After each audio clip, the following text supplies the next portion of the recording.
Paige Dawson held the cream-colored invitation between trembling fingers, reading the embossed text for the 100th time that week. 10 years. A decade since she'd walked across that graduation stage, diploma in hand, future supposedly bright ahead. The Paramount Hotel ballroom, downtown Seattle, cocktail attire requested.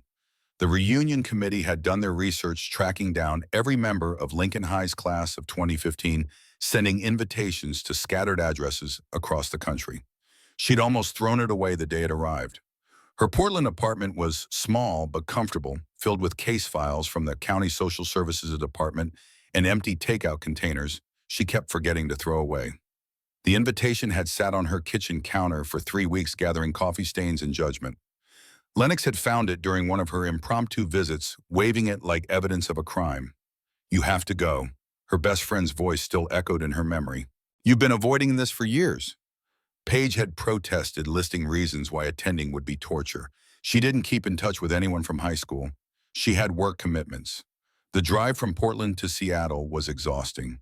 But Lennox had seen through every excuse, her dark eyes knowing and relentless. "This is about him, isn't it? About Isaiah." The name had hung in the air between them like smoke. Yes, it was about Isaiah Crawford, though Paige hadn't admitted it out loud until that moment. Everything circled back to Isaiah eventually, no matter how many years passed or how many miles she put between herself and Seattle. Now she stood in her bedroom, the green dress she'd finally chosen after trying on 14 others hanging from the closet door. The color brought out her eyes, or so the sales clerk had insisted. Paige wasn't sure she cared about bringing out her eyes. She cared about looking different from the girl Isaiah had known.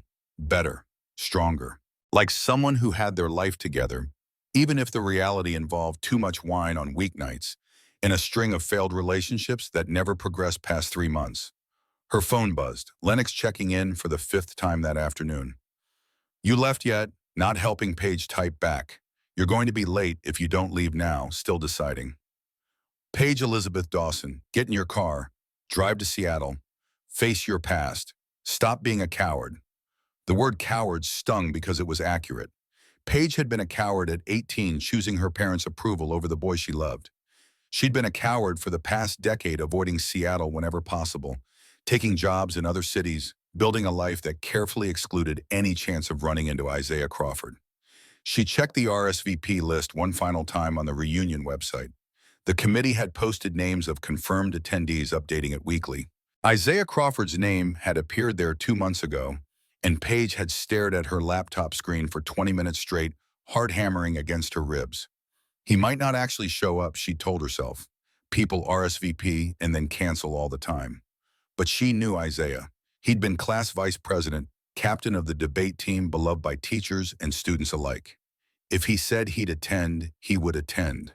That was the kind of person Isaiah was. Reliable, honest, everything Paige had thrown away because she'd been too afraid to stand up to her parents. The memory surfaced unbidden, sharp enough to draw blood after all these years.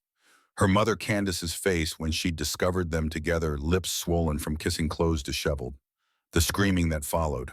Her father Robert's cold fury, worse than any shouting. The ultimatum delivered over dinner 2 nights later, her mother's barely touched chicken parmesan going cold on china plates. "This stops now." Robert's voice had been quiet, deadly.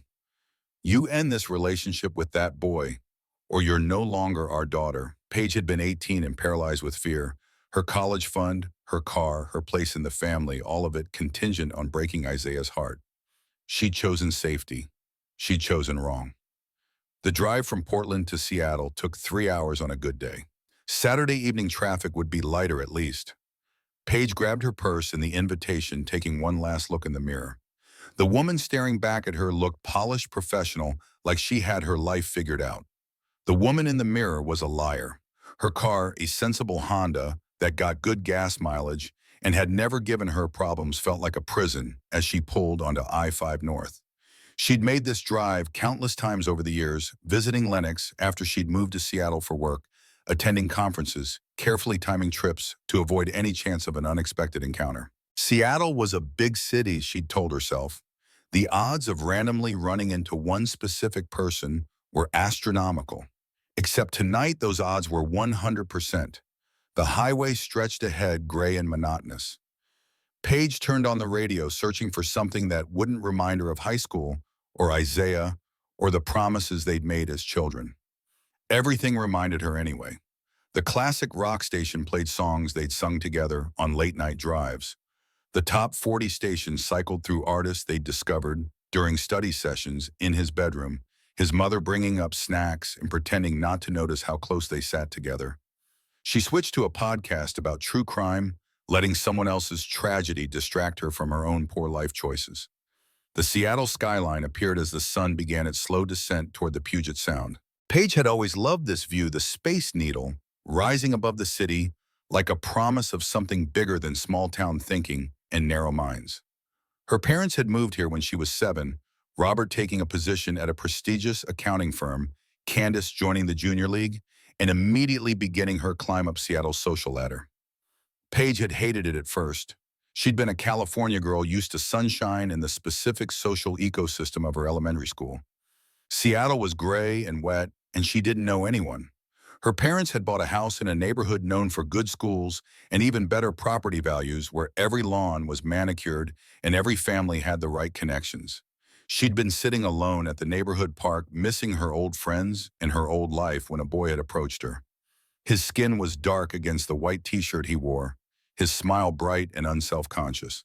He'd been holding a basketball, juggling it from hand to hand. "Hi, I'm Isaiah. Want to play?" That memory belonged to someone else, some other version of Paige, who didn't yet understand that the world would punish her for loving the wrong person. 7-year-old Paige had just seen a potential friend, someone who might make this new city feel less lonely. She'd said yes, and everything that followed had been inevitable. The Paramount Hotel rose from downtown Seattle like a monument to elegance and money. Paige pulled into the parking garage, finding a spot on the 4th level. Her hands shook as she applied lipstick in the rearview mirror, checking her reflection one final time. The green dress clung in all the right places. Her blonde hair fell in waves that had taken 45 minutes and 3 YouTube tutorials to achieve. She looked good. She looked nothing like the 18-year-old girl who'd broken her own heart to please her parents. The elevator ride down felt like descending into the underworld. Paige's stomach churned. She'd skipped lunch too nervous to eat, and now regretted it. The lobby was all marble and gold accents, the kind of place that made you feel underdressed no matter what you wore. Signs directed reunion attendees toward the ballroom on the 2nd floor. She could still leave. Turn around, get back in her car, drive to Portland, and pretend this hadn't happened. But Lennox would never forgive her, and more importantly, Paige would never forgive herself. She'd spent 10 years running from this moment. Running solved nothing. The ballroom doors stood open, music and laughter spilling into the hallway. Paige smoothed her dress one final time and walked inside. The space was larger than she remembered from the planning committee's website photos. Round tables draped in white linens filled the room, each decorated with centerpieces featuring their school colors. A bar occupied one corner, already 3 people deep, with former classmates eager to take the edge off forced small talk. A DJ was set up near a dance floor where nobody had worked up the courage to dance yet. The walls displayed blown-up photos from their yearbook faces frozen at 18, still believing the world would give them whatever they wanted. Paige recognized people immediately, even though 10 years had changed them. Meadow Sullivan stood near the registration table showing photos on her phone to anyone who would look. She'd been head cheerleader, impossibly popular, the kind of girl who made high school look easy. Now she wore a designer dress that couldn't quite hide the exhaustion in her eyes as she talked about her 3 kids under 5. Bennett Roth worked the room like he was still running for class president. Real estate had been good to him, apparently. His suit probably cost more than Paige's monthly rent. He shook hands and clapped shoulders, his smile wide and practiced. Paige signed in at the registration table, accepting the name tag and drink tickets from a woman she vaguely recognized. The name tag felt like a brand. Paige Dawson, social worker, Portland, OR. Her entire identity reduced to 3 lines of text. She headed for the bar, needing something to do with her hands. The bartender was efficient and sympathetic, probably recognizing the desperate look of someone who really didn't want to be there. Paige ordered a gin and tonic, something sophisticated that would make her look like she had her life together. The first sip burned going down. She'd never developed a taste for gin, but wine felt too casual and beer too pedestrian. She was overthinking the alcohol. This was a bad sign. "Paige, oh my God, is that you?" She turned to find Rebecca Martinez, former drama club president, and her lab partner in AP chemistry. Rebecca looked almost exactly the same, just with better highlights and more expensive jewelry. Rebecca, hi. How are you? They fell into the familiar rhythm of reunion small talk. What are you doing now? Where are you living? Oh, are you married? Any kids? Paige delivered her practiced answers, asking the same questions in return. Rebecca was a pharmaceutical rep, married to her college boyfriend, two kids with a third on the way. She seemed happy in the genuine way some people achieved, where their life matched their expectations. You look amazing. Rebecca's smile was warm. I always wondered what happened to you after graduation. You just kind of disappeared. Paige deflected, mentioning her social work program in Portland, the job that kept her busy. She didn't mention that she'd chosen Portland specifically because it wasn't Seattle, because the distance felt necessary for survival. Have you seen anyone else from our group? Rebecca gestured toward the crowd. I ran into Marcus earlier. He's doing something with tech in San Francisco. And oh, Isaiah Crawford is here. Did you two keep in touch? You guys were so close in high school. The gin and tonic suddenly felt heavy in Paige's hand. She forced her expression to remain neutral, pleasant, betraying nothing of the panic spreading through her chest. No, we lost touch after graduation. You know how it is. Rebecca nodded, already distracted by someone else she'd spotted. She excused herself with promises to catch up more later, leaving Paige alone again, with her drink and her racing heart. Isaiah Crawford is here. She'd known he would be. Seeing his name on the RSVP list had been the final push that got her in the car. But knowing and confronting were different things. Knowing was abstract, safe. Confronting meant seeing him in person, seeing what the past decade had done to him, finding out if he'd forgiven her or if he still carried the hurt she'd inflicted. Paige drained the rest of her gin and tonic too quickly, the alcohol hitting her empty stomach like a punch. She needed to eat something, but the thought of food made her nauseous. She needed to leave, but her feet wouldn't move. She needed to see Isaiah, but the terror of it pinned her in place. The crowd shifted, and suddenly she saw him. 10 years had transformed Isaiah Crawford from a boy into a man. He stood near the bar, laughing at something someone had said, his head thrown back in genuine amusement. He'd always had a great laugh, the kind that made other people smile just hearing it. He'd filled out since high school, his shoulders broader, his presence more commanding. The gangly teenager was gone, replaced by someone who looked comfortable in his skin, confident in a way that came from hard-won self-knowledge. He wore a charcoal suit that fit perfectly, clearly tailored. His hair was cut close, emphasizing the strong lines of his face. But his eyes were the same, warm brown and intelligent, the kind of eyes that saw through pretense and called you on your bullshit while somehow making you feel loved anyway. Paige's heart stopped. Then it restarted beating so hard she could feel it in her throat. She should look away. She should retreat to the bathroom or the parking lot or Portland, anywhere but here, standing in the middle of the ballroom, staring at the man she'd loved since she was 7 years old. But she couldn't move, couldn't breathe, couldn't do anything but watch him exist in a space she occupied closer than they'd been in a decade. Isaiah turned his head, scanning the room with casual interest. His gaze swept past her, then snapped back. Recognition flashed across his face, followed by surprise, followed by something more complicated that Paige couldn't read. Confusion, pleasure, pain. Maybe all three at once, emotions competing for dominance. Their eyes met across the crowded ballroom, and Paige felt the impact like a physical thing. 10 years collapsed into nothing. She was 18 again, standing in her parents' living room, watching Isaiah's face crumble as she told him they couldn't be together anymore. She was 12, sitting in a treehouse, making promises she believed with her whole heart she'd keep. She was 7, being pushed on a swing by a boy who promised not to let her fall. Isaiah excused himself from his group. Paige watched him cross the ballroom with deliberate steps, each one bringing him closer, each one giving her time to panic. She set her empty glass on a nearby table, gripping the edge to steady herself. Her palms were sweating. Her mouth felt like cotton. He stopped 3 feet away, close enough that she could see the small scar above his left eyebrow, new since high school. Close enough that she could smell his cologne, something woodsy and expensive, that definitely hadn't been in his budget when they were teenagers. Close enough to touch if either of them were brave enough to close that distance. Paige Dawson. His voice was deeper than she remembered, but unmistakably Isaiah. I wondered if you'd come. The words unlocked something in her throat. She managed to speak, though her voice sounded strange to her own ears. Isaiah, hi.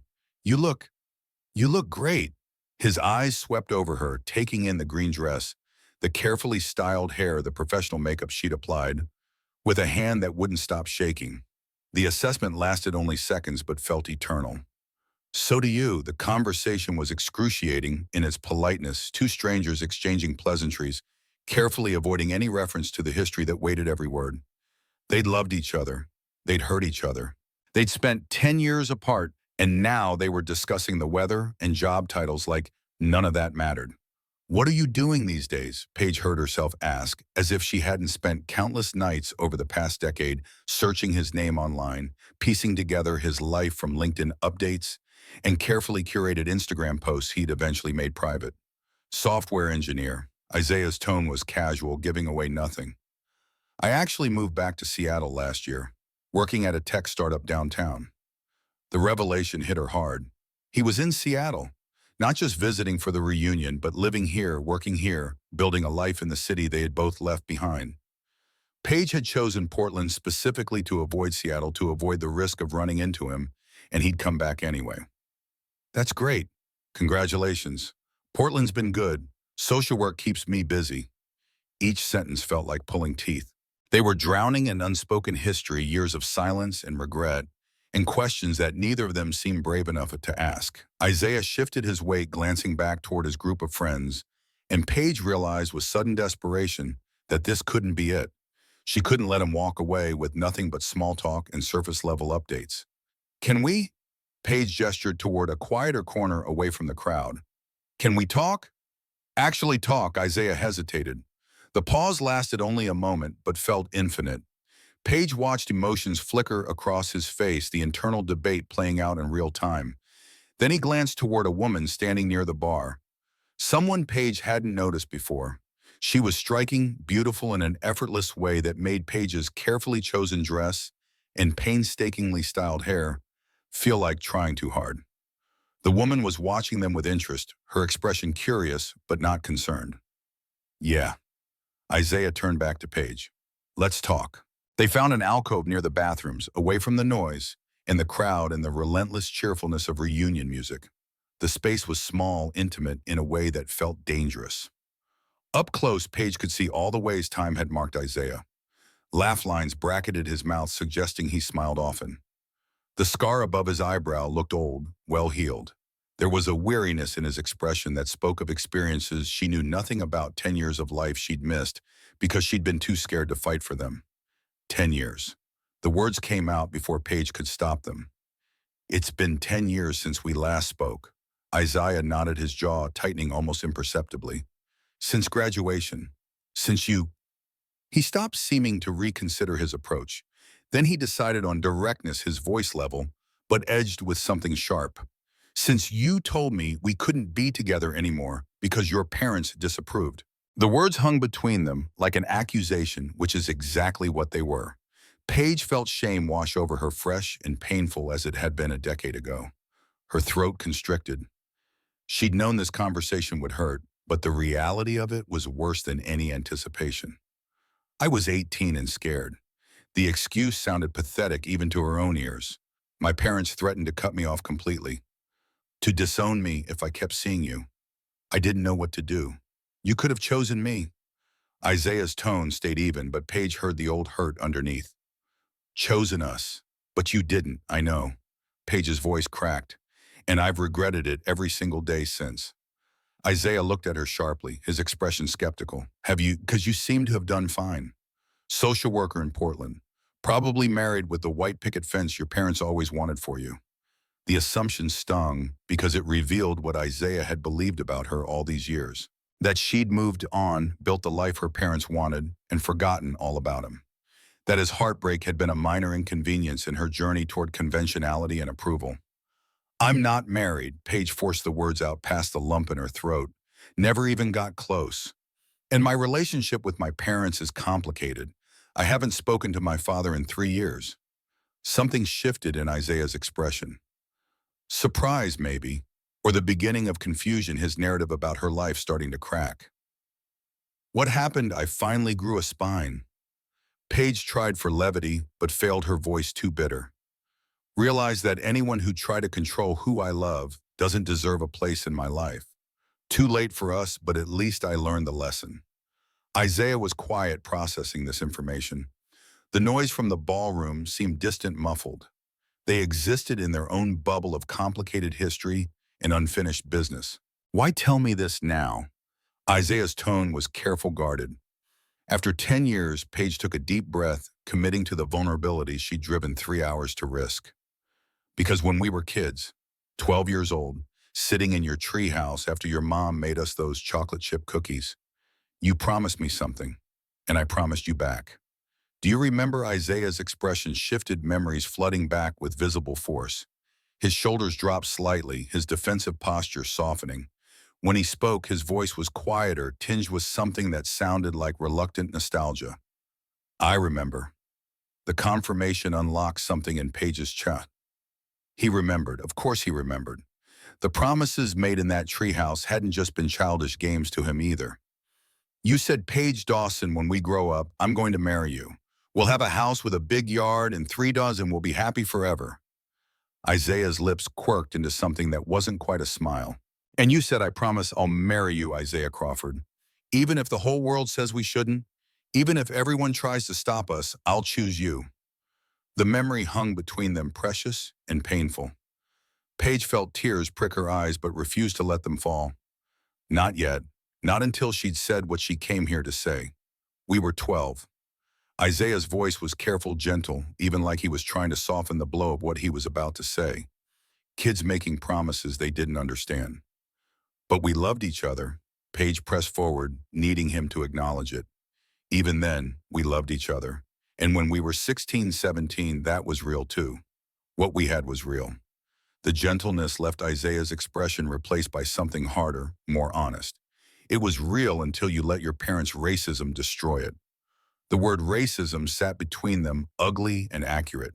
Paige's parents had dressed their prejudice in concern and social expectations, but Isaiah was right. Their opposition to the relationship had been rooted in racism, pure and simple. Robert and Candace Dawson didn't believe their white daughter should date a black boy, and they'd wielded every weapon in their parental arsenal to end it. Do you know what that did to me? Isaiah's voice was hard now, the wound still raw despite a decade of distance. Having the girl I loved, the girl I'd loved since we were kids, tell me that her parents' opinion mattered more than what we had. I was wrong. The words felt inadequate, too small for the magnitude of the hurt she'd caused. You told me you loved me. You let me believe we'd figure it out, that we'd find a way. And then one day you just ended it. Said your parents would never accept you dating a black guy, that it was too hard, that maybe we should just be realistic about our differences. Paige was crying now, not caring who saw or what it did to her carefully applied makeup. The tears came hot and fast, 10 years of regret spilling down her cheeks. I know, I was a coward. I let them make me believe that love wasn't enough, that their social circle and their approval mattered more than my own happiness. And Isaiah, I was wrong, so completely, devastatingly wrong. Isaiah stared at her, his own eyes suspiciously bright. So why are you here? Why bring up promises we made as kids? This was it. The moment Paige had driven 3 hours to reach the question she'd been asking herself for a decade. She met his eyes, her voice steady despite the tears. Because I never stopped loving you. Because for 10 years I've measured every man against you and found them all wanting. Because I need to know. She paused, terrified of his answer, but unable to stop now. Does that childhood promise still matter? Is there any chance, any possibility that we could try again? Isaiah stared at her, emotions warring visibly across his face. Paige watched, hope and hurt and confusion and something that might have been longing, battle for dominance. His mouth opened, then closed. Whatever he was about to say died unspoken as footsteps approached their alcove. Isaiah, there you are. The woman from the bar appeared, sliding her arm through Isaiah's with comfortable possession. She was even more beautiful up close, her dark skin flawless, her natural hair styled in elegant twists. She wore a wine-colored dress that complemented her figure perfectly, and she carried herself with the confidence of someone who'd never doubted her place in the world. Her smile was warm as she looked between Isaiah and Paige, polite curiosity in her expression. I've been looking for you. Oh, sorry. I didn't mean to interrupt. Isaiah's expression had shuddered the moment she touched his arm, becoming unreadable. Paige, this is Simone Banks, my girlfriend, Simone Paige Dawson. We went to high school together. The word girlfriend hit Paige like a fist to the sternum. She'd known it was possible, probable even. 10 years was a long time, and Isaiah was intelligent and kind and devastatingly attractive. Of course he had a girlfriend.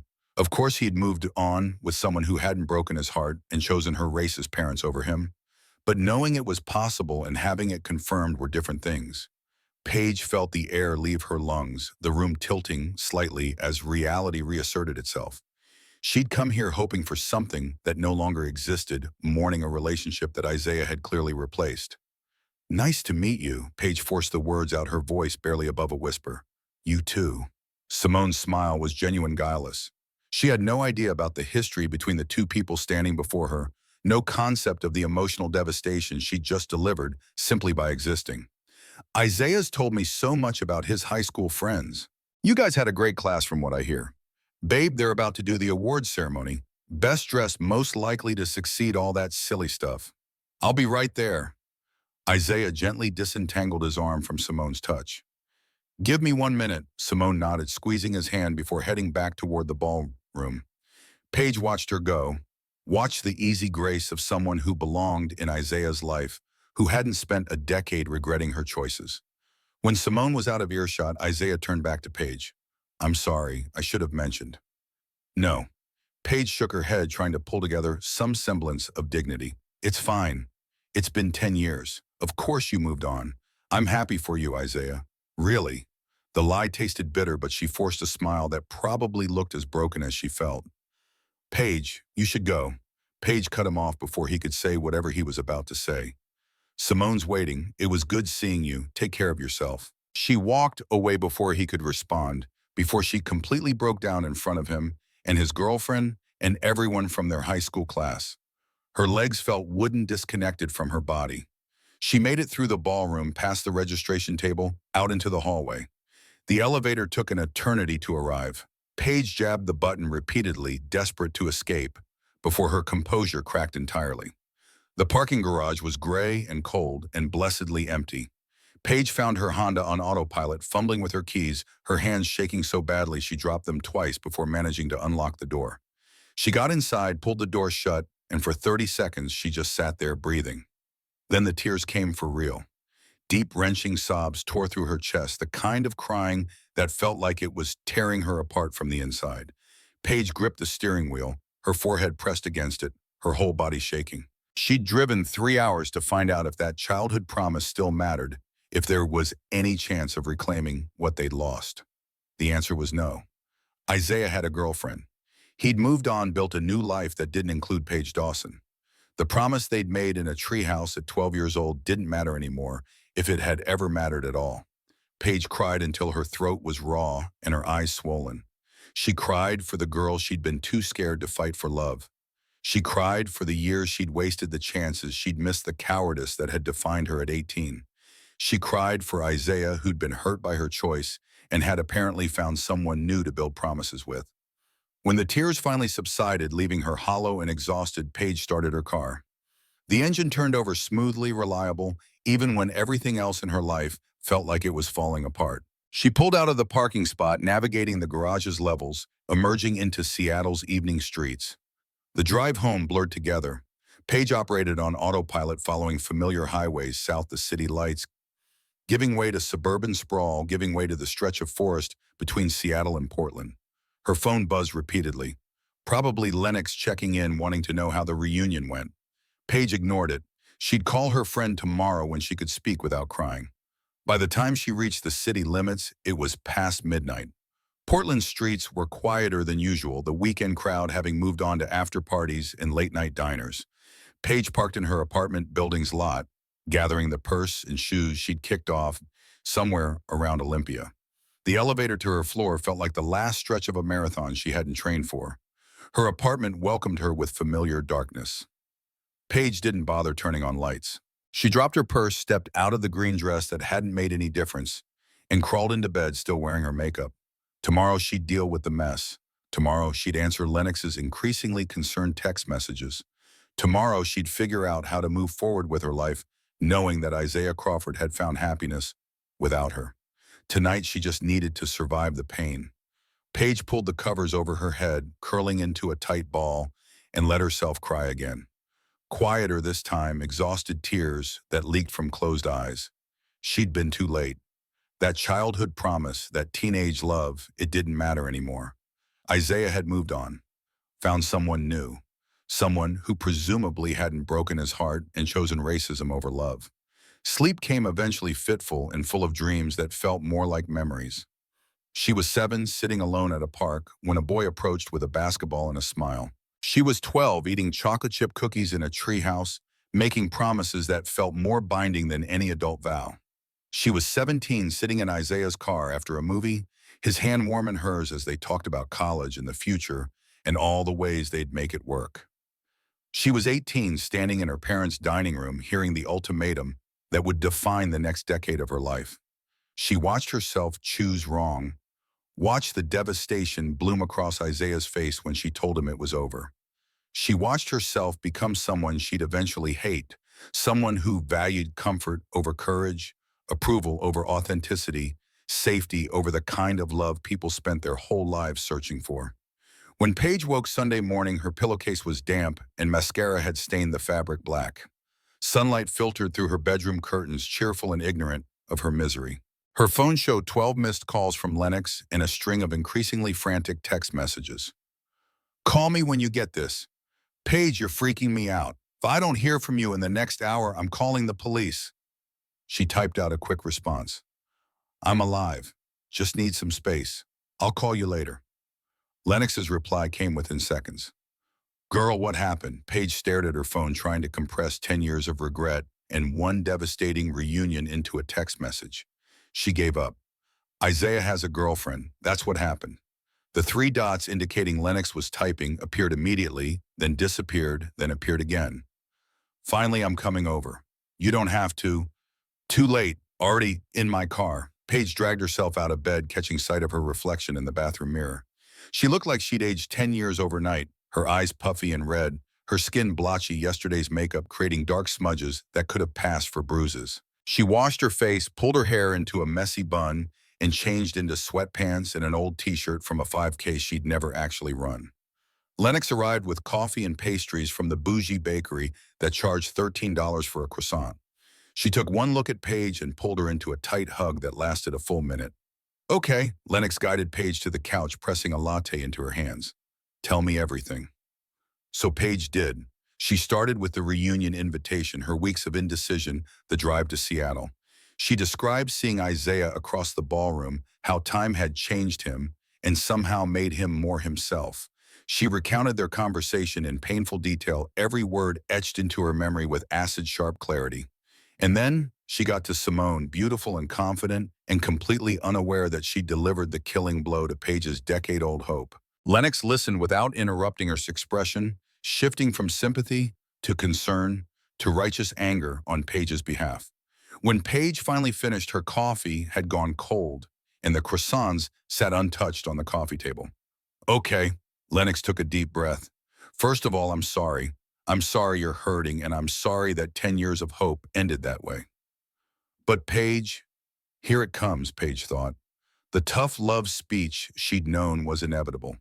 "But Paige, what did you expect?" Lennox's tone was gentle but firm. "It's been 10 years. You broke his heart. You chose your racist parents over him. Why would he wait for someone who hurt him like that? Because we promised each other when we were kids." Paige heard how pathetic it sounded even as she said it. "We promised we'd get married someday. I thought, I thought maybe that promise still meant something." Lennox reached over, squeezing Paige's hand. "Paige, you were 12 years old. Kids make promises all the time. Doesn't mean they're binding." But it felt binding. The tears threatened again, but Paige blinked them back. "It felt real, Lennox. I've never loved anyone the way I loved Isaiah, and I threw it away because I was scared of my parents' disapproval." "So what are you going to do now?" The question hung in the air. Paige had been avoiding it all night, but there was no escaping it now. What was she going to do, pine for another decade over a man who'd moved on, continue measuring every relationship against an idealized memory of first love, spend the rest of her life regretting a choice she'd made at 18. Nothing. The word felt heavy final. He's moved on. He's happy. I need to accept that and move on too.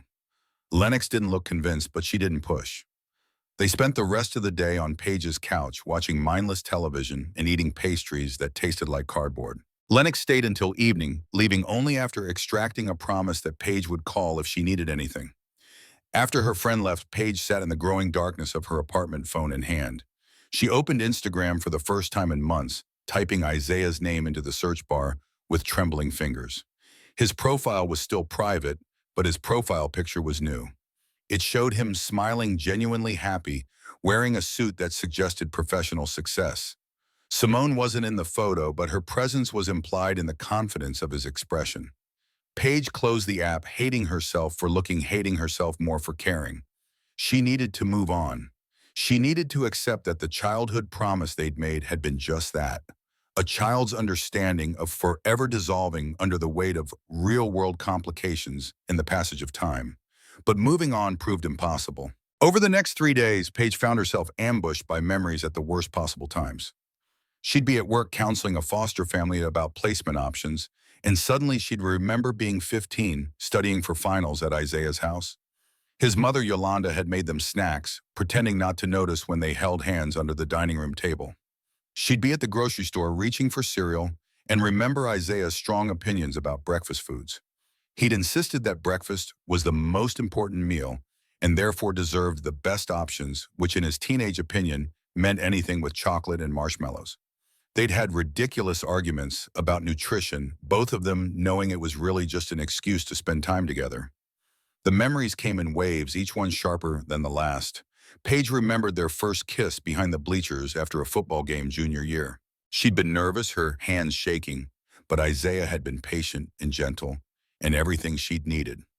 She remembered driving lessons in his beat-up Toyota Isaiah in the passenger seat, trying not to panic as she practiced parallel parking.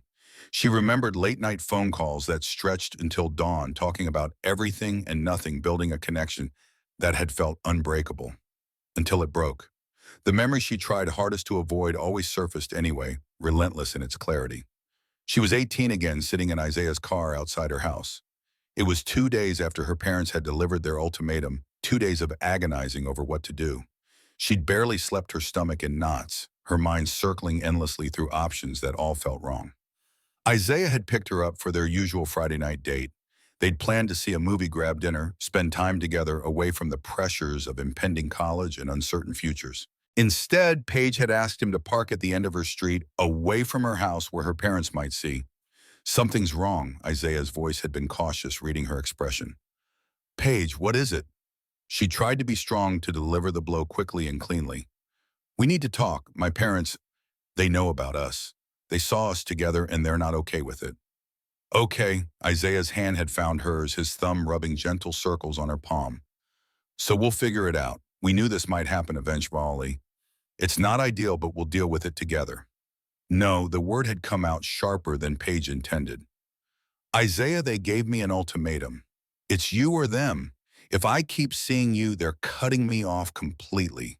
No college fund, no car, no place in the family. They're serious." Isaiah had gone still, his hand freezing on hers. "So we'll get scholarships. Work part-time. Paige, we've talked about this. We knew it wouldn't be easy, but I can't."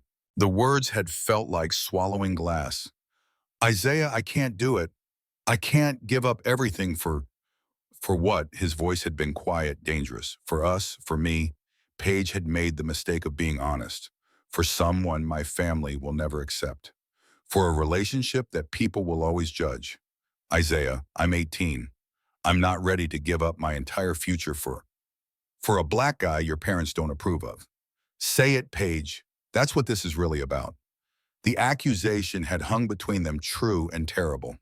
Paige had tried to deny it, to dress it up in practical concerns and rational thinking. But Isaiah had seen through it all. "I love you." His voice had cracked on the words. "I've loved you since we were 7 years old. And I thought you loved me too. Thought that promise we made mattered to you." I do love you. Paige had been crying, then tears streaming down her face. But Isaiah, love isn't enough. We're being realistic. We're too young for this to work against so much opposition. So you're choosing them, choosing their racism, their prejudice, their narrow-minded view of who you should love. You're letting them win. I'm choosing my future. The words had come out defensive, angry. I'm choosing not to destroy my life over a high school relationship that probably wouldn't have lasted anyway. She'd regretted the words the moment they left her mouth, but it was too late. The damage was done. Isaiah had stared at her like she was a stranger, like the girl he'd loved had been replaced by someone he didn't recognize. Get out of my car. Isaiah, get out of my car, Paige. I can't look at you right now. Paige had climbed out, legs shaking, heart breaking with every step toward her house. She turned back once, hoping Isaiah would change his mind, would fight harder, would tell her they'd figure it out. But he was already driving away, taillights disappearing around the corner, taking 10 years of history and a childhood promise with him. That had been the last time they'd spoken. Until 3 nights ago at a reunion where Paige had learned that Isaiah had indeed moved on, found someone new, and apparently wasn't interested in revisiting old promises with the girl who'd broken his heart. By Wednesday, Lennox staged what she called an intervention. She showed up at Paige's apartment with wine and ice cream, finding Paige exactly where she'd been for the past 3 days. On the couch, wearing the same sweatpants, scrolling through old photos on her phone. Okay, that's it. Lennox confiscated both the phone and the pint of Ben& Jerry's. You've been moping since the reunion. This stops now, I'm not moping. Paige reached for her phone, but Lennox held it out of reach. I'm processing. You're wallowing. There's a difference. And while I understand you're hurt, Paige, you can't spend the rest of your life mourning a relationship that ended 10 years ago. Why not? It seemed like a reasonable plan to Paige. Other people spent their lives regretting major mistakes. Why should she be different? Because you're better than this. Lennox sat down, her expression softening. Look, I get it. First love, childhood, promise is the one that got away. It's powerful stuff. But sweetheart, you have to move forward. Isaiah has. Maybe it's time you did too. The words stung because they were true. Isaiah had clearly moved forward. He had a girlfriend, a successful career, a life that didn't revolve around decade-old heartbreak. Only Paige was stuck, trapped in a loop of regret and what-ifs. I don't know how. The admission felt like defeat. Lennox, I've tried, I've dated, I've gone to therapy, I've built a career I'm proud of, but nothing works. Every man I meet, I compare him to Isaiah, and no one measures up. Maybe because you're not comparing them to real Isaiah. Lennox leaned forward, her voice gentle. You're comparing them to the idealized memory of Isaiah, the boy you loved at 17. But that person doesn't exist anymore. People change, Paige. Isaiah has changed. You've changed. The relationship you're mourning, it might not have even worked out if you'd stayed together. But we'll never know, will we? Because I was too scared to try, Lennox sighed, pulling Paige into another hug. No, you won't know, and you have to make peace with that. You made a choice at 18 that you regret. Welcome to adulthood, where we all make terrible decisions and spend years dealing with the consequences. Despite everything, Paige laughed. It came out wet and raspy, but it was laugh. Leave it to Lennox to deliver hard truths wrapped in dark humor. They spent the evening talking through Paige's options. She could stay in Portland, focus on her career, maybe give online dating another shot. She could try therapy again with a new counselor. She could consider moving to a different city, starting fresh somewhere without memories of Isaiah or her parents or the choices she'd made. What Paige couldn't do was spend the rest of her life stuck in the past, mourning a promise made in a treehouse by two 12-year-olds who hadn't understood that love, however real, wasn't always enough to overcome circumstance and fear. But as Lennox left that night extracting another promise that Paige would actually leave her apartment tomorrow, Paige couldn't shake the feeling that something had shifted at that reunion. Seeing Isaiah again, talking to him, being reminded of everything they'd been to each other, it had cracked something open in her chest that 10 years of avoidance had kept safely sealed. She'd told him she still loved him. She'd asked if the childhood promise still mattered, if there was any chance they could try again. And before Simone had appeared, Isaiah's face had shown something Paige couldn't quite read. Not immediate rejection, something more complicated. It didn't matter, she told herself. He had a girlfriend. He'd moved on. Whatever that complicated expression had meant, it clearly hadn't meant yes. Paige forced herself to get ready for bed to actually wash her face and change into clean pajamas.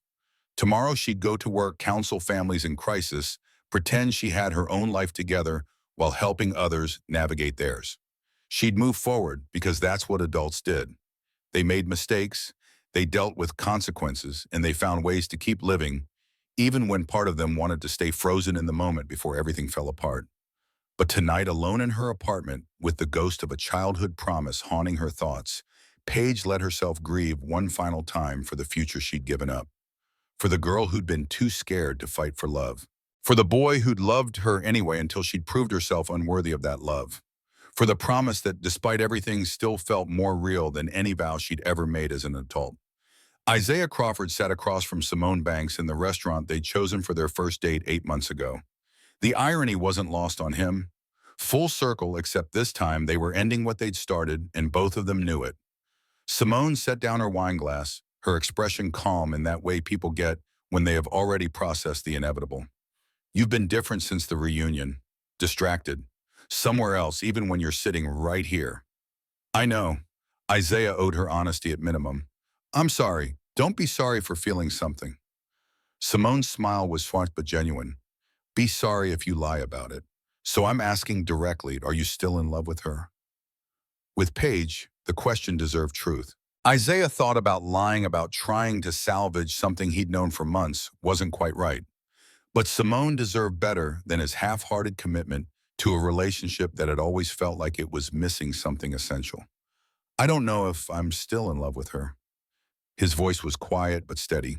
But seeing her again talking to her, it brought back everything I'd convinced myself I was over. And that's not fair to you, Simone nodded slowly. Processing. You know what, I'm actually relieved. Isaiah looked up sharply. Relieved I've always felt like I was competing with a ghost. Simone reached across the table, her hand covering his. Some memory you couldn't let go of, some standard I couldn't meet no matter what I did. Now I understand why. You never got closure. You never dealt with what happened between you and Paige. You just buried it and tried to move on. The accuracy of the observation hit hard. Isaiah had done exactly that. Buried the hurt from his breakup with Paige, thrown himself into college. And the Marines in his career dated women who were perfectly fine but never quite right. He told himself he was over it, but seeing Paige at the reunion had exposed that lie. You deserve someone who's all in. Simone squeezed his hand. Someone who doesn't have unfinished business with their first love. And Isaiah, you deserve to figure out if that childhood promise still means something, or if you can finally let it go. Either way, you need closure. They finished dinner with the strange peace that comes when both people recognize an ending is actually a beginning. Simone talked about a job opportunity in Atlanta. She'd been considering something she'd put on hold because of their relationship. Isaiah listened, offering support, feeling the weight of obligation lifting from his shoulders, even as guilt tried to fill the space. At her apartment door, Simone hugged him tight. I hope you find what you're looking for. Whether that's Paige or just peace with the past, I hope you find it. Thank you. For everything. For being honest when I wasn't being honest with myself. After Simone closed her door, Isaiah sat in his car for long minutes processing.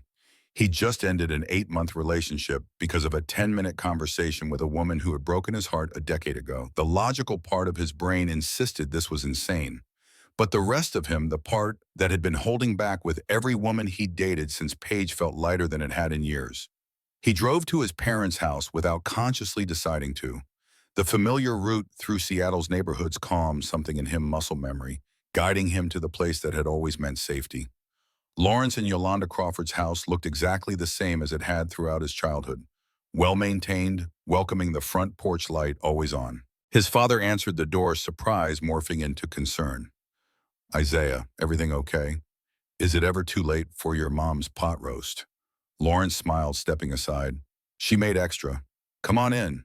The kitchen smelled like home, roasted vegetables and herbs, and the particular comfort that came from a mother who expressed love through food.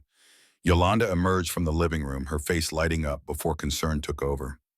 My baby, you look troubled. Sit, I'll fix you a plate. Over pot roast that tasted exactly like every childhood Sunday dinner, Isaiah explained. The reunion seeing Paige again breaking up with Simone. His parents listened without judgment, exchanging those long married looks that communicated entire conversations silently. So Paige Dawson is back in your life. Lawrence set down his fork, his principal voice emerging, calm, analytical, designed to help students think through problems. How do you feel about that? Confused, angry. Isaiah pushed food around his plate. I thought I was over her, spent 10 years convincing myself I'd moved on. Then she's standing there asking if our childhood promise still matters, and suddenly I'm 17 again, wondering why I wasn't enough for her to fight for. You were enough. Yolanda's voice was fierce in the way only mothers could be. Don't you dare think otherwise. That girl made a choice based on fear, not your worth. She said she's regretted it every day since. Isaiah looked up at his mother. Said she cut off her father 3 years ago over his racism, that she spent the past decade wishing she'd been brave enough to choose differently. People grow up. Lawrence's tone was thoughtful. 18-year-olds make decisions with 18-year-old wisdom. The question is whether 28-year-old Paige is the same person who broke your heart. How do I know that's the problem? We talked for maybe 20 minutes before Simone showed up. That's not enough time to figure out if someone's changed fundamentally or if they're just saying what they think I want to hear. Then find out. Yolanda reached across the table, covering his hand with hers. Baby, you've carried this hurt for 10 years. Either you find out if there's something worth salvaging or you get real closure and move on. But you can't keep living in this limbo where you're half invested in relationships because you're still wondering about the girl from the treehouse. Isaiah thought about the treehouse still standing in his parents' backyard. He'd maintained it over the years, some part of him unable to dismantle the place where he and Paige had made their most earnest promises. 12-year-old him had been so certain about the future, so confident that love conquered everything. Reality had taught him otherwise, but the memory of that certainty still held power. What if she hurts me again? The question came out quieter than intended vulnerability. He usually kept locking down. What if I open up and she decides it's too hard, too complicated, too much opposition, then you'll hurt? Lawrence's honesty was gentle but unflinching. And you'll heal like you did before. But Isaiah, you're already hurting. You've been hurting for 10 years just in a way you've gotten used to. Maybe it's time to find out if there's something on the other side of that hurt. Isaiah stayed until late, talking through his confusion and fear with the two people who'd always given him space to figure things out on his own timeline. When he finally left, the treehouse stood silhouetted against the night sky, a monument to promises and the complicated work of keeping them. He texted Paige before he could overthink it. Can we talk coffee sometime this week? Her response came within 2 minutes. Yes, anytime. Just name the place. They met at a coffee shop in Capitol Hill neutral territory where neither of them had history. Isaiah arrived early, ordering his usual black coffee and claiming a corner table where they could have privacy. His leg bounced with nervous energy, years of practiced composure deserting him. Paige walked in exactly on time, and Isaiah's breath caught. She wore jeans and a simple sweater, her hair pulled back, minimal makeup. She looked younger somehow, less polished than at the reunion, more like the girl he'd known. Her eyes found his immediately, and the anxiety in her expression mirrored his own. She ordered something complicated with extra foam and joined him at the table, clutching her cup like a lifeline. Thanks for meeting me, Isaiah kept his voice neutral. I wasn't sure, after the reunion, after meeting Simone, I thought you'd never want to see me again. Simone and I broke up. The words came out blunt, unvarnished. Turns out, you can't build a relationship when you're still hung up on someone else. Paige's expression cycled through surprise, hope, and something that looked like guilt. I'm sorry, that must be hard. It was honest. Isaiah wrapped both hands around his coffee cup, grounding himself. She deserves someone who could give her everything, and I couldn't. Because you're right. I've been measuring everyone against what we had, and no one's measured up. The admission hung between them, naked and raw. Paige's eyes filled with tears she didn't let fall. Isaiah, I need to say something before we go any further. Her voice shook slightly. What I did to you, choosing my parents over us, it was the worst decision of my life. I've spent 10 years regretting it, 10 years trying to build a life that felt meaningful without you in it. And I failed. Every relationship, every man who asked me out, none of them were you. I've been stuck at 18 making the same cowardice disguised as practicality. I need to hear you say it. Isaiah leaned forward. Not the apology, not the regret. I need to understand why. Really why. Because my brain knows you were 18 and scared, but my heart still feels like I wasn't worth fighting for. Paige's composure cracked, tears spilling over. You were worth everything. You were always worth everything. Isaiah, I let my parents convince me that love wasn't enough, that social approval and financial security mattered more than being with the person who made me happy. I let their racism poison my thinking, make me believe that our relationship was the problem instead of their prejudice. And when you drove away that night, I knew immediately that I'd made a mistake. But I was too proud and too scared to fix it. Why now? Why tell me this after 10 years? Why show up at the reunion asking if our childhood promise still matters? Because I'm not 18 anymore. Paige's voice steadied, finding strength under the vulnerability. I've spent 3 years estranged from my father because he tried to control my life again. I work every day with kids who've been failed by adults who were supposed to protect them. And it's taught me that safety isn't the same as love. I'm not scared of my parents anymore, Isaiah. I'm only scared of spending the rest of my life wondering what if. What if I'd been brave enough at 18? What if that treehouse promise still means something? What if you'd be willing to try again? Isaiah stared at her, every defense mechanism screaming at him to walk away to protect himself from potential heartbreak. But sitting across from Paige, seeing the grown woman she'd become instead of the terrified 18-year-old who'd broken his heart, something shifted. I want to try again. The words felt monumental, inevitable. But Paige, I need to know you're different. That you won't run the first time things get hard or people disapprove. Because interracial relationships still face prejudice. It's better than it was, but it's still there. Can you handle that now? The stares, the comments, the family members who will have opinions. Yes, Paige didn't hesitate. I've already lost my family over this, over choosing to live by my own values instead of their racist rules. I can handle strangers' opinions, Isaiah. What I can't handle is losing you again. Her conviction rang true in ways it hadn't 10 years ago. Isaiah saw the difference in her posture, her eye contact, the way she held herself accountable instead of making excuses. This wasn't the girl who'd prioritized her parents' approval. This was a woman who'd learned hard lessons and come out stronger. Okay, Isaiah nodded slowly. We start over. Take it slow. Date like normal people, figure out if we still fit after all these years. But Paige, if we do this, you can't let fear win. Not your parents' fears, not society's prejudices, not even your own doubts. We face it together or we don't do this at all. Together, Paige reached across the table, her hand hovering near his. I promise. And Isaiah, that childhood promise, the one we made in your treehouse. I meant it then and I mean it now. I want to marry you someday. Not tomorrow, but someday. If you'll have me. Isaiah took her hand, the contact electric after years of absence. We're taking this slow. But yeah, I still want that treehouse promise too. Their first official date happened 3 days later. Isaiah picked a Thai restaurant he'd discovered during his years in Seattle. Nothing fancy but authentic, the kind of place that valued flavor over atmosphere. They sat across from each other in a booth worn smooth by thousands of previous meals, and Isaiah felt the strangest mix of familiar and foreign. Tell me about your life. Paige leaned forward, genuinely curious. What happened after high school? Where did you go? University of Washington. Computer science. Isaiah watched her reactions as he talked, cataloging the ways she'd changed and stayed the same. My dad wanted me to go into education like him, but I'd always loved programming. After graduation, I enlisted in the Marines for 2 years. You were in the military. Paige's surprise was evident. I didn't know that. There's a lot we don't know about each other anymore. Isaiah kept his tone light. That's what this is. Relearning who we've become. They talked through dinner, swapping 10 years of condensed biography.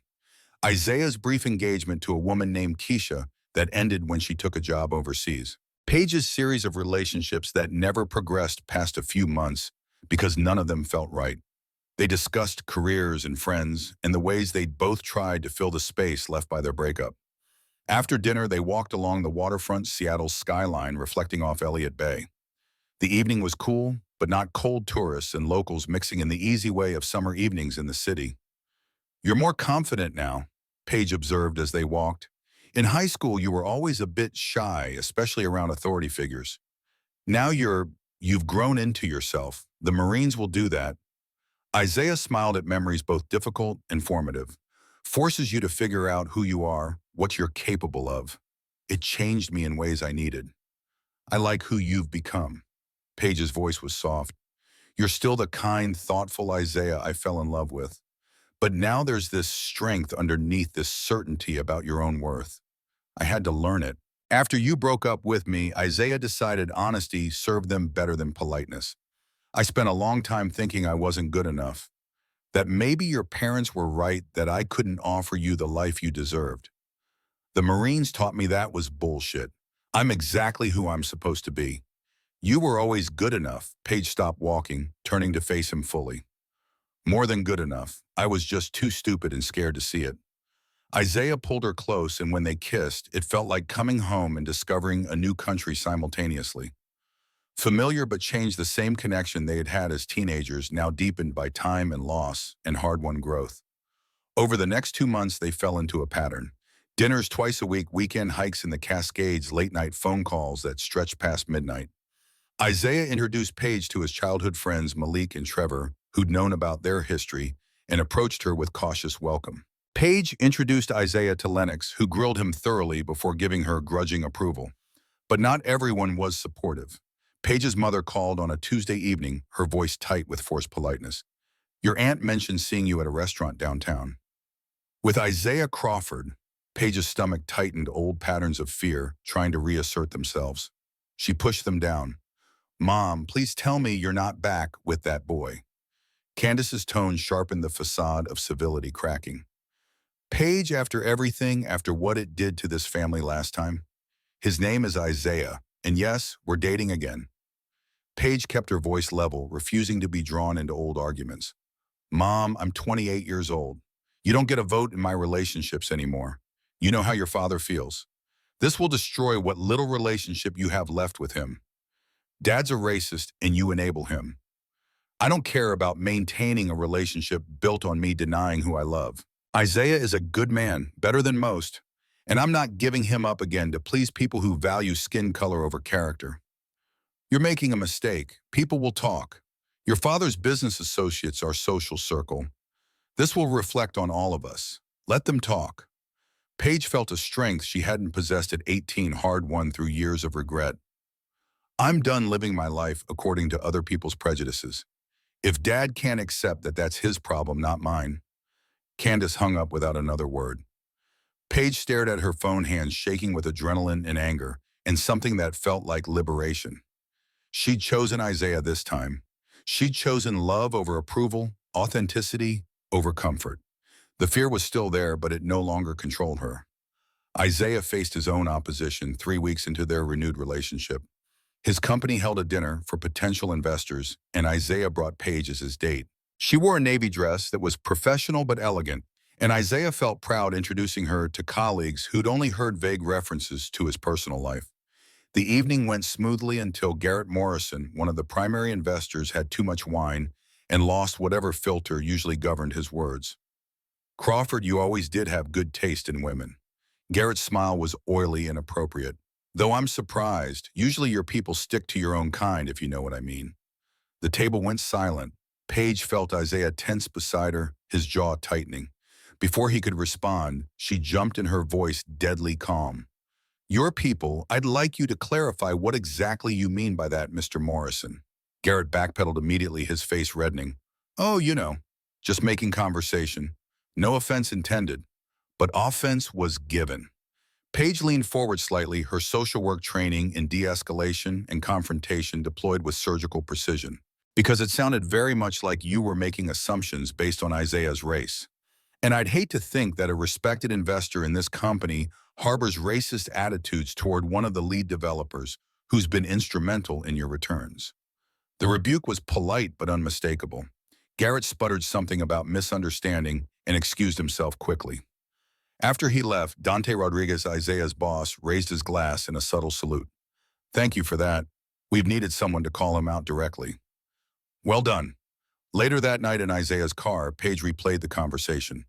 Is that what you face, those kinds of comments regularly? Often enough, Isaiah pulled out of the parking garage, his expression weary. Microaggressions, assumptions, people who think they're complimenting me by acting surprised I'm articulate. The racism isn't always as obvious as your parents were, but it's there. How do you stand it? You learn to pick your battles. Decide what's worth confronting and what you let go for your own sanity. But Paige, that's what I need to know you understand. This won't go away. People will always have opinions about us being together. Can you really handle that for the long term? Yes, Paige's voice was certain. I won't sit silently while people disrespect you. Not anymore. I'm done being complicit in racism, even passive racism. 3 months into their reconciliation, Isaiah took Paige home for Sunday dinner. She was terrified in ways the investor dinner hadn't touched. These were the people who'd watched her break Isaiah's heart, who'd seen him struggle through the aftermath. They had every right to hate her. Yolanda Crawford opened the door and Paige saw the assessment in her eyes, the careful evaluation of whether this white girl would hurt her son again. But Yolanda's smile was warm if guarded. Paige, welcome. Come in. The house smelled like roasted chicken and familiar comfort. Isaiah's younger sister, Keisha, was there with her husband, Jamal, and their toddler daughter. Keisha's greeting was notably cooler than her mother's. So you're the famous Paige. Keisha's tone was neutral, carefully so. Isaiah talked about you for years after you broke up. Years. The indictment was clear. Paige met Keisha's eyes, refusing to look away. I know, and I'm sorrier than I can express. I was 18 and scared, and I made a choice that hurt Isaiah and hurt me too. I can't change the past, but I'm trying to do better now. Over dinner, Paige slowly navigated the complex dynamics of winning over people who had every reason to distrust her. She talked about her work with foster families, shared stories about the kids she advocated for, answered questions about her estrangement from her own father. She was honest about her mistakes, vulnerable about her regrets, but steady in her commitment to Isaiah. On the porch after dinner, Lawrence joined her while Isaiah helped his mother with dishes. The twilight settled soft around them, crickets beginning their evening song. I loved your son when I was 7 years old. Paige broke the silence, needing to say it. And I love him now. I know I don't deserve a second chance, but I'm grateful for one. I promise I won't waste it. Lawrence was quiet for a long moment. We don't blame you for your parents' prejudices. But Paige, we need to know you're strong enough now to face opposition. Because it will come. From strangers, maybe from friends, possibly even from our community. Not everyone believes interracial relationships are appropriate even among Black families. Are you prepared for that? The question was fair and necessary. Paige nodded. I've already lost my father over refusing to live by his racist standards. I work every day with families dealing with prejudice and discrimination. I understand what we're facing, and I choose this anyway. I choose Isaiah. Whatever comes, we face it together. Something in Lawrence's expression softened. Good. Because my son deserves someone who will fight for him the way he'd fight for them. Don't make him question his worth again. After Paige left, Keisha cornered Isaiah in the kitchen. She's different, stronger than she was. Isaiah dried the dish his mother handed him. I know. Do you trust her? Really trust that she won't run when things get hard? I'm learning to. Isaiah met his sister's eyes. She's proved herself so far, standing up to her parents, being open about our relationship, facing difficult questions. I think she means it this time. Good. Keisha's expression was fierce. Because if she breaks your heart again, I'm going to have words with her. Strong words. Isaiah laughed, grateful for family that protected him, even when it meant being suspicious of second chances. I can handle this, Keisha. I know you can. But you shouldn't have to. Not again. The opposition came in waves after that, testing their commitment in ways both expected and surprising. At an upscale restaurant 2 weeks later, an older white couple at the next table made loud comments about mixed couples and how it was unnatural, wrong, against God's design. Paige stood up before Isaiah could stop her. Excuse me, she approached their table, her voice carrying. I couldn't help but overhear your conversation. That man you're talking about, he's my boyfriend, and he's a better person than either of you will ever be. I'd appreciate it if you'd keep your bigotry to yourselves. The couple sputtered indignantly. The restaurant manager rushed over. Isaiah pulled Paige away before the situation escalated further, but once they were outside, he couldn't stop smiling. You didn't have to do that. Yes, I did. Paige was still shaking with adrenaline. I won't let anyone disrespect you. Not anymore. I won't be complicit in racism even by staying silent. Isaiah pulled her close, kissing her fiercely. You've changed so much. The girl who chose her parents' approval wouldn't have said anything to that couple. That girl doesn't exist anymore. Paige's voice was fierce. I killed her the day I realized letting you go was the biggest mistake of my life. 6 months after their coffee shop conversation, Isaiah took Paige back to their childhood neighborhood. They drove past her old house, now occupied by a different family with different dreams. Past his old house where his parents still lived, and maintained the treehouse where everything had started. Finally to the park where they'd first met at 7 years old. Remember this place, Isaiah asked, though he knew she did. Of course. Paige smiled through sudden tears. This is where it all started. You pushed me on the swings and promised not to let me fall. I meant that then. Isaiah turned to face her fully, and I mean it now. Paige, I will never let you fall. Not if I can help it. They stood in the gathering dusk, the park empty around them, and Paige felt the weight of their shared history settle like a blessing instead of a curse. They'd lost 10 years, made mistakes that scarred them both, but they'd found their way back. The childhood promise made in innocence had survived everything. Fear, distance, heartbreak, time itself. Isaiah pulled her toward the old swings, and they sat side by side like they had 21 years ago. The chains creaked with familiar protest, the worn seats holding them securely. What happens now? Paige asked quietly. Now we keep going. Isaiah's hand found hers, their fingers interlacing naturally. We keep dating, keep facing opposition, keep proving to ourselves and everyone else that what we have is worth fighting for. And someday, when we're both ready, we make good on that treehouse promise. Paige turned to look at him. The man who'd been her first friend, her first love, her greatest regret, and now her second chance. The setting sun painted everything gold, and in that light, she could see both the boy he'd been and the man he'd become. I'm ready now. Her voice was steady, certain. Isaiah, I've been ready for 10 years. I just wasn't brave enough to admit it. Well, Isaiah squeezed her hand. Lucky for both of us, I'm a patient man. We've got time, Paige. All the time we need to do this right. They swung gently, feet dragging in the dirt, and Paige felt something she hadn't felt in a decade. Peace with her choices, confidence in her future, certainty that this time she wouldn't let fear win. 8 months after their reconciliation, Isaiah told Paige to keep Saturday evening free. Nothing elaborate, he promised, just something he wanted to share with her. She pressed for details, but he remained maddeningly vague, that secretive smile playing at the corners of his mouth. Saturday arrived with Seattle's rare perfect weather. Clear skies, warm sun, the kind of day that made residents forget the 9 months of gray they endured for these brief moments of glory. Isaiah picked Paige up at noon, deflecting her questions about their destination with practiced ease. We're going to my parents' house. Paige recognized the route as they drove through familiar neighborhoods. Just trust me. The Crawford house looked peaceful in the afternoon light, but Isaiah's parents' cars were conspicuously absent. Isaiah parked in the driveway, coming around to open Paige's door with exaggerated formality that made her laugh. What are you up to? You'll see. He led her through the side gate into the backyard. The tree house stood exactly as Paige remembered, it weathered but sturdy, testament to Lawrence Crawford's construction skills and Isaiah's maintenance over the years. But something was different.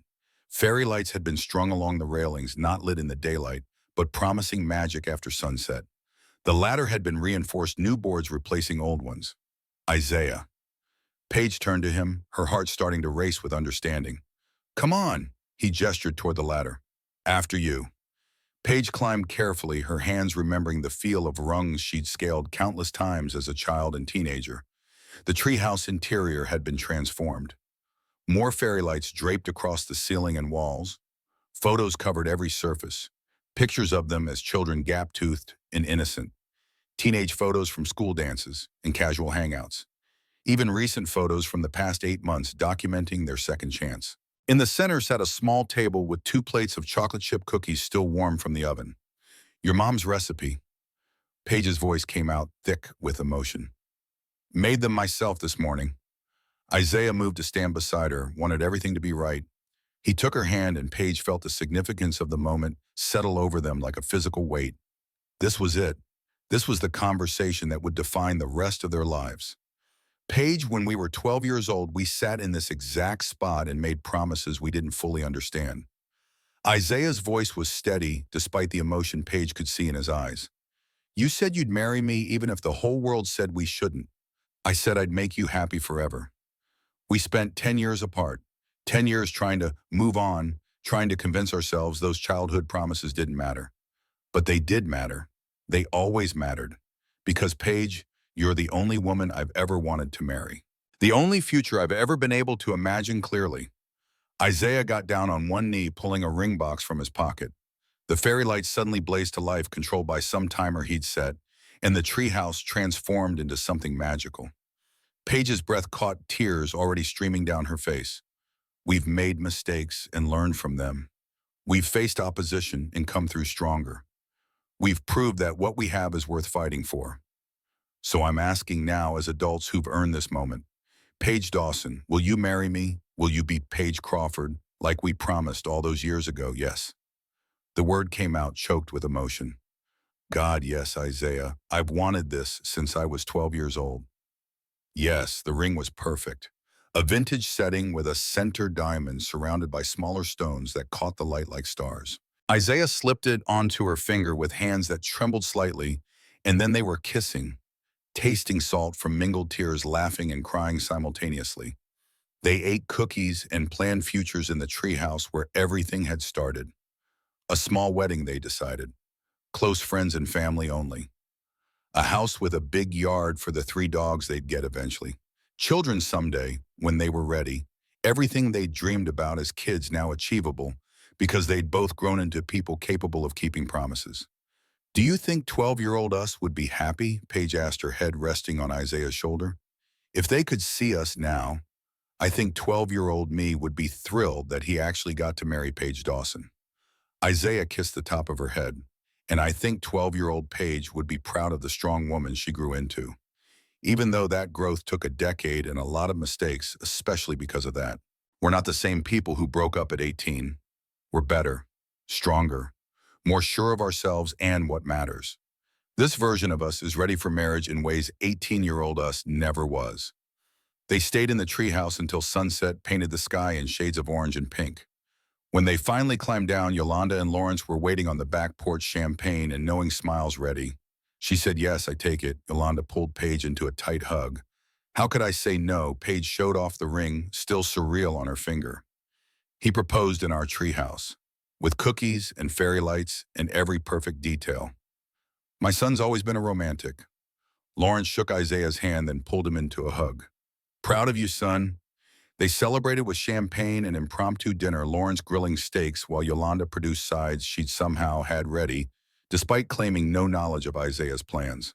Kesha showed up an hour later, summoned by some family text chain, ready to interrogate Paige about wedding plans that didn't exist yet. Small ceremony. Paige repeated the only decision they had made. Close friends and family. Probably this summer, if we can plan it that fast. My church would be perfect. Yolanda's eyes lit with the particular joy of mothers watching their children marry. And I know a caterer who owes me favors. The planning consumed the next 3 months with surprising intensity. Paige had never been one of those girls who fantasized about wedding details, but finding herself engaged to the man she'd loved since childhood made every decision feel weighted with significance. They chose the community center in their old neighborhood, the space large enough for the 100 guests their small wedding had somehow accumulated. Isaiah's sister insisted on being maid of honor. Her earlier skepticism transformed into fierce protectiveness. You break his heart again, and I don't care that you're the bride. Keisha's threat was delivered with a smile, but Paige heard the sincerity underneath. I won't, I promise. Good, because he deserves this happiness. You both do, actually. Just took you long enough to figure it out. Paige's relationship with her own mother remained complicated. Candace had reached out after hearing about the engagement through some social network that connected Seattle's upper-middle-class white families. The conversation had been stilted, painful, but Candace had asked if she could come to the wedding. Dad won't come. Candace's voice had been small over the phone. You know he won't. But Paige, I'd like to be there, if you'll have me. The request opened old wounds Paige thought had scarred over. She'd discussed it at length with Isaiah, with Lennox, with her therapist. She'd started seeing again to process the complicated emotions of reconciliation. You don't owe her anything. Isaiah had been clear about that. If having her there will hurt more than help, then don't invite her. This is our day, but she's still my mom. Paige had stared at the wedding invitation addressed, but not yet mailed to Candace Dawson. And she's trying even if it's late and imperfect. Maybe that's worth something. So Candace received an invitation, and Paige tried not to obsess over whether her mother would actually attend. 2 weeks before the wedding, Paige sat in her apartment, surrounded by seating charts and vendor confirmations when her phone rang. Unknown number, Seattle area code. She almost didn't answer. Hello, Paige. It's your father. Robert Dawson's voice triggered every childhood anxiety Paige thought she'd outgrown. Her hand tightened around the phone, breath catching in her throat. Dad, your mother tells me you're getting married. To that Crawford boy. The words were laden with judgment, 3 decades of ingrained prejudice distilled into one disapproving sentence. Paige felt old patterns trying to reassert themselves. The urge to justify, to explain, to somehow earn approval she'd never received. She pushed the patterns down, finding her voice. His name is Isaiah. And yes, we're getting married. I'm calling to tell you this is your last chance. Robert's tone was hard and flexible. Call off this wedding, end this relationship, and you can come home. We'll forget this whole period of rebellion. You can meet someone appropriate, build the life you were meant to have. The offer was absurd, offensive, and somehow exactly what Paige had expected. Robert Dawson hadn't changed. He never would. The only difference was that Paige had changed enough to recognize that his approval wasn't worth sacrificing her happiness. No, the word came out clear, certain. Dad, I'm not calling off my wedding. I'm marrying Isaiah because I love him, because he's the best man I've ever known, and because I'm done letting your racism control my life. If you can't accept that, then we have nothing more to discuss. Then you're no longer my daughter. The disownment should have hurt more than it did. Paige had already lost her father 3 years ago when she'd first stood up to him. This was just making official what had been true for a while. I'm sorry you feel that way, Paige kept her voice steady. But Dad, I'm not sorry I'm marrying Isaiah. I'm only sorry it took me 10 years to be brave enough to choose love over fear. Goodbye. She hung up before he could respond, before the lifetime of conditioning could make her second-guess herself. Her hands shook, adrenaline flooding her system, but underneath the anxiety was something that felt like freedom. Isaiah arrived 30 minutes later, summoned by her panicked text. He found her curled on the couch, not crying but stunned, processing the finality of burning a bridge she'd been standing on for 28 years. He called. Paige looked up at Isaiah. My father told me I had one last chance to call off the wedding and come home. When I said no, he disowned me officially. Isaiah sat beside her, pulling her close. I'm sorry. Even when someone's terrible, losing them still hurts. The thing is, it doesn't hurt as much as I expected. Paige leaned into his warmth. I already knew who he was. This just confirms it. And Isaiah, I'm choosing you. I'll always choose you, whatever that costs. They sat together in the gathering darkness, Paige processing loss while simultaneously feeling the rightness of her choice. Robert Dawson's approval had been a chain she'd worn for too long. Cutting it felt like learning to fly. The wedding day arrived with typical Seattle uncertainty. Clouds threatening rain, but holding off sun breaking through periodically as if undecided about its commitment. The community center had been transformed by Yolanda and a battalion of church ladies who'd adopted the wedding as their personal mission. White and gold decorations draped every surface. Photos of Paige and Isaiah as children lined the entrance, a visual journey from 7-year-old park companions to the adults about to marry. The centerpieces featured small replicas of their treehouse, Keisha's idea, simultaneously whimsical and deeply meaningful. Paige stood in the bridal suite, Lennox fussing with her dress, while Keisha handled makeup with professional precision. The dress was simple but elegant, ivory lace with a sweetheart neckline flowing without being overwhelming. Paige had tried on 40 dresses before finding this one, knowing immediately it was right by how she'd felt wearing it. You're shaking. Lennox smoothed imaginary wrinkles from the dress.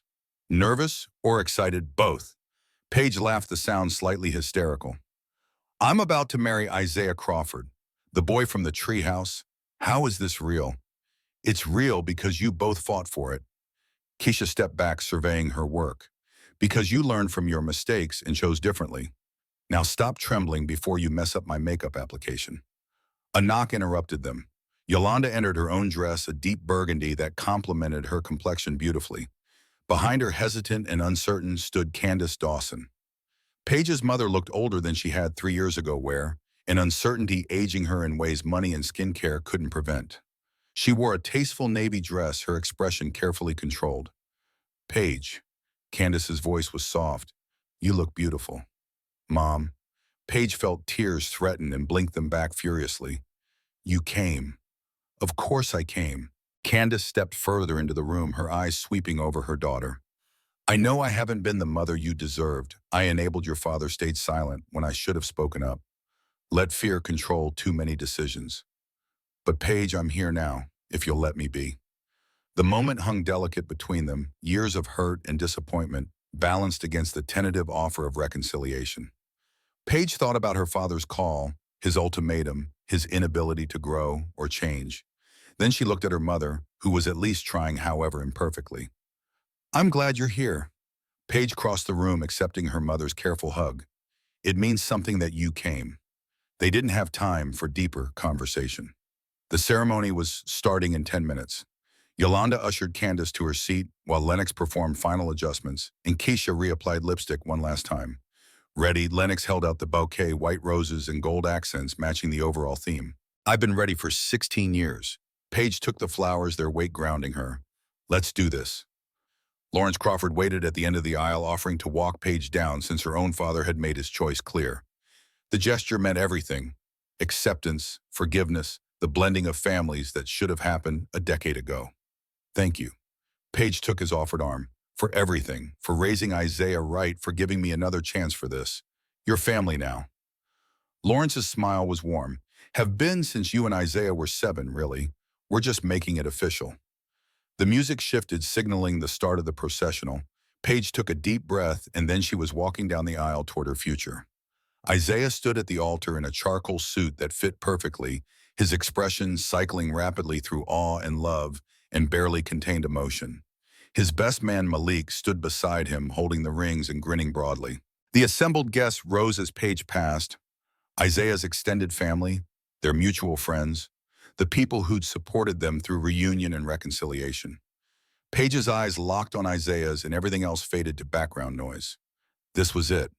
The moment they'd promised each other in a treehouse at 12.